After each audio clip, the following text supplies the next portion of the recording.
Je, unakumbuka ile hofu ya mwisho wa dunia kwenye movie ya Greenland ya mwaka 2020? Ile safari ya kukimbilia mahandakini ilikuwa mwanzo tu. Leo tunaiangazia Greenland Migration. Je, nini kitatokea baada ya familia ya Garrity kutoka nje ya mahandaki? Twende kazi.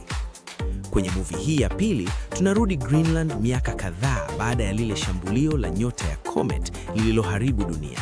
Familia ya Garrity ikiongozwa na Gerard Butler na Morena Baccarin inalazimika kuacha usalama wa mahandaki.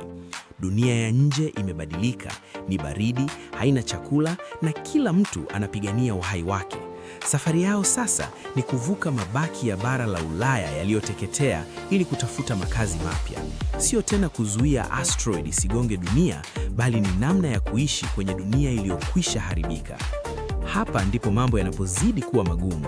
Kwenye Migration, maadui wakubwa sio mawe kutoka angani, bali ni binadamu wengine walionusurika. Tarajia kuona survival ya hali ya juu, jinsi ya kupata chakula na maji kwenye jangwa la barafu. Action za kutosha. Gerald Butler anarudi kwenye ubora wake wa kupambana kulinda familia yake. Mazingira mapya. Tofauti na movie ya kwanza iliyokuwa Marekani, safari hii tunaiona Ulaya ikiwa imepoteza sura yake. Je, unafikiri familia hii itafanikiwa kupata mahali salama au ndio mwisho wao umefika? Greenland Migration ni moja kati ya movie zinazosubiriwa kwa hamu sana mwaka huu.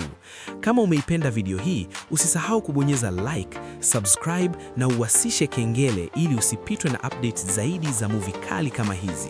Niandikie kwenye comment. Je, Greenland 1 uliipa alama ngapi kati ya 10?